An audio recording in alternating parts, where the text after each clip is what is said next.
So in the aftermath of Tucker Carlson's interview with Nick Fuentes, Dinesh D'Souza published some text between him and Charlie Kirk, where Charlie castigated Dinesh for doing a debate with Nick Fuentes, just a debate on someone else's platform. And Charlie said the reason was because it was giving Fuentes legitimacy. And Dinesh posted that because Tucker Carlson, who's sort of becoming a bit of a keynote speaker for Turning Point, gave him an easy interview, didn't challenge him. It's one thing to platform someone, but, you could say, well, it's free speech. Okay, but challenge them like he did with Ted Cruz. He didn't do that. So Dinesh, said, what is Turning Point doing being so associated with Tucker Carlson? And look how Tucker Carlson is doing something that Charlie would have hated. But regardless, I wanted to show you an important clip of Dinesh reflecting on, is anti-Semitism going to become a mainstream force in the Republican Party? Dinesh thinks no. To me, it's still a question mark. I want to, however, before I do that, show you a clip of Charlie Kirk where he so brilliantly dealt with someone that was a student that was clearly very hostile to Israel, alongside Dennis Prager, and hostile to Jews. Really, really interesting stuff, this. Let's have a watch, and then we can watch the Dinesh D'Souza clip. Why don't you have anybody dissenting from the right? When are we going to have more nationalists? Instead of just engaging with the left, now that the Biden administration has invaded our country, when are we going to build a big tent with nationalists like Jared Taylor and Nick Fuentes? Yeah, that's funny. Yeah, I don't align with Jew haters. Sorry. Thank you. I'll talk to anybody. You want to tell me why do you hate the Jews, by the way? Like, what do you think of Jewish people? No, I think they have a disproportionate influence in American politics. However, I do find it interesting that you trot out these far left I'll midwits. talk to anybody, but one of the people you mentioned says we should have a holy war against the Jews. Do you believe that? I believe we need to spread the light yes of Christ or no? to the entire world. Do you believe in a holy war against the Jews? Yes or no? I believe in fighting for Christ. And I believe that Jerusalem should be Christian. Christ was a Jew. Christ is king. I agree Christ is king, but yes or no? This is not a trick question. Do you believe in a holy war against the Jews? Yes or no? Not a trick question. Do you think we should try to convert Why? to Christianity? Why? Yes, I try to convert everyone to Christianity. I try to convert Dennis to Christianity. I try to do it every day. It's the Great Commission. But you know what? Here's what I'm not going to put up with. I'm not going to put up with Jew hatred. In the conservative movement, in America, I'm not going to put up with that in any way, shape, or form. I'm not going to put up with it. And I'm not going to put up with it. It's disgusting. It's reprehensible. Now that everyone agrees with me, This is from the Fuentes interview. I will graciously forgive them. All right, you win. Yeah, really interesting stuff there.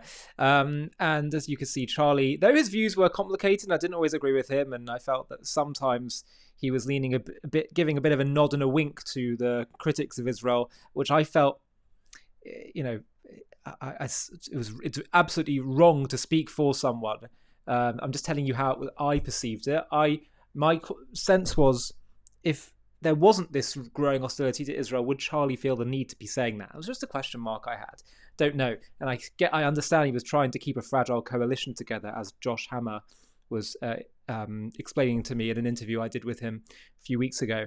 But let's have a watch of Dinesh D'Souza unpacking what's happening, because,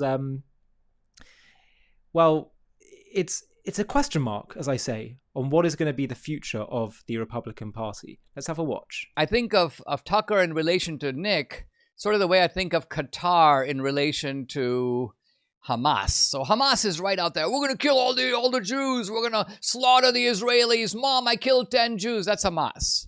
Qatar is not like that. Qatar is like, we actually would like to negotiate a settlement. We think that we need to understand what drives Hamas to doing these things. Debbie goes, my Middle Eastern accent is very, very poor. This is not impressive. I don't sound like a sheikh. And this is probably true. But nevertheless, the intellectual value of what I'm saying stands. What I'm getting at is that Nick is like Hamas. He's like, at one point he even suggested that the Jews need to be all killed off.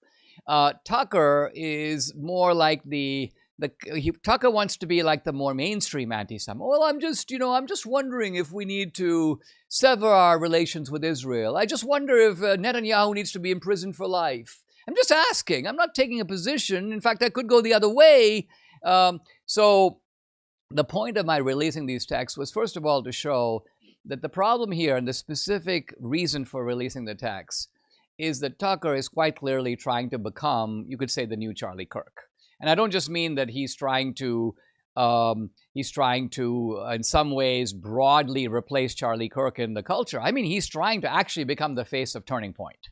And some people at Turning Point seem to be kind of okay with that because Tucker is the headline speaker in their upcoming summit. And so they are opening the door, maybe paving the way. But, of course, Tucker is not Charlie, and a very good proof of that is their attitudes to Nick Fuentes. So Charlie hates Nick Fuentes. Charlie hates Nick Fuentes far more than I do. Charlie thinks Nick Fuentes is vermin and should not be platformed at all. And I only released the text to highlight the distance between Charlie and Tucker. So the very guy that Charlie despised, and Charlie himself says to me, I've been trying to block this guy for 6 years. And Tucker is basically saying, I'm going to platform this guy. And it's not just I'm going to platform him, I'm going to softball him. I'm going to basically do a kind of cheerleading operation on him. And I'm going to bring him into, if you will, the larger fold. And I'm going to dare Turning Point USA to do anything about it. It's almost like FU Turning Point. Here I am. I'm going to do this. And what are you going to do? Cancel me?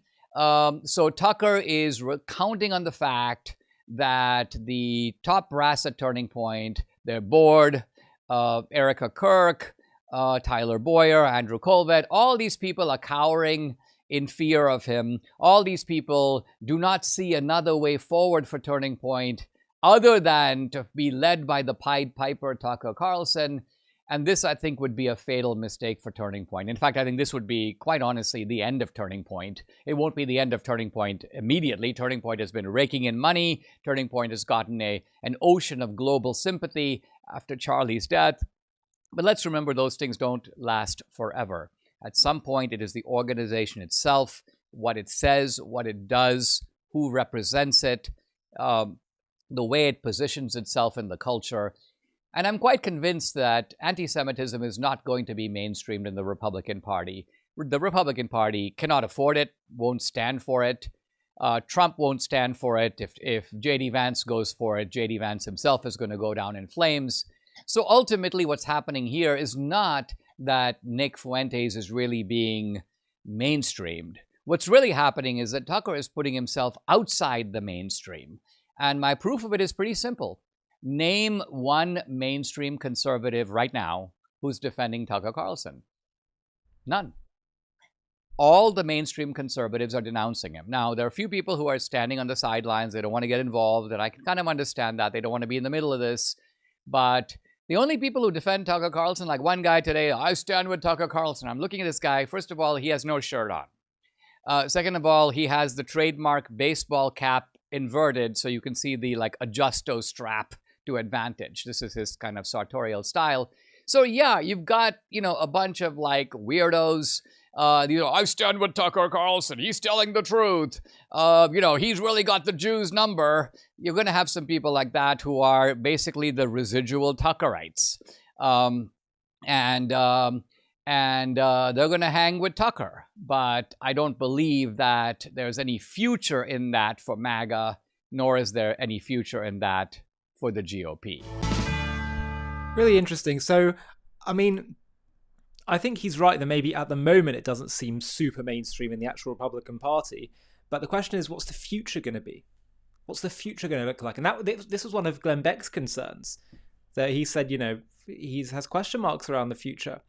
I think Dinesh is also right to say that we shouldn't also get lulled into thinking that what we see online and by a couple of influencers represents what most people feel. So, I was just having a conversation with someone before. They said, Ollie, when you wear your kippah, do you find that that leads to a lot of anti-Semitism? I said, actually, the majority of my experiences when people identify me for wearing a kippah is positive. They'll say shalom, just a smile. So I don't think it's necessarily, concerning direction that the conservative right is destined to head in, but it is a question mark. It is a question mark, and ultimately, it's their own morality, their own conscience that is on the line here in this decision. Before you go, you have to check out the trailer for our new documentary on Moshiach, the Jewish belief about the Messiah, what he will do, how the world will look after his coming, and why his arrival is close. And if you want to watch the full thing, just click the link below in the video description. For thousands of years, the Jewish people have carried a promise that history is not a random cycle, that suffering and darkness and exile are not the end of the story, that one day the world will be redeemed and the Messiah, the Moshiach in Hebrew, will come. But what does that actually mean? Who is Moshiach? When will he come? How will we know he's real? Why would God design a world that waits so long for redemption in the first place? And what will life feel like after he comes? With AI and machines beginning to replace work, maybe we're already catching a glimpse. But then what will we do with our days? The prophets spoke of that world long ago. In this groundbreaking JTV Plus documentary, we uncover the truth about the Jewish vision of the Messiah, who he is, why it matters, and why his coming could be closer than you think. Join us as we reveal the truth about history's most anticipated figure. To watch this JTV Plus documentary and access much more premium content, click on the link in the video description.